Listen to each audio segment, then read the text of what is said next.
We'll guide you through how to download Outlook. If you find this useful, then please consider subscribing and liking the video.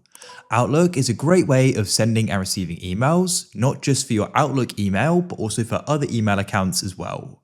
So to go and get started, go and open up a web browser. And what we need to do is go and type in Microsoft Office, as that is what Outlook is a part of. So go and search for it, and you want to come to the site office.com. You can come and click on it. So to go and get the Office app, you do need a subscription to Microsoft 365. If you've already got one, you can press sign in, or you may be part of an organization which has one, so you can sign in. Otherwise, click on the get button and you can go and subscribe.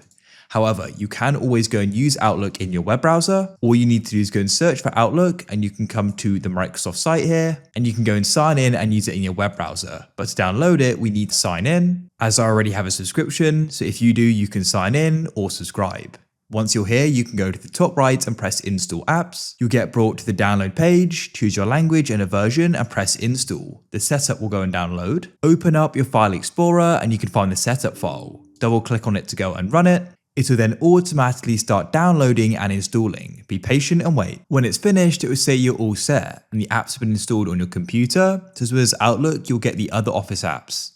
You can click search at the bottom and you can then go and type in Outlook and open it up. And here we are, we can then go and start using it.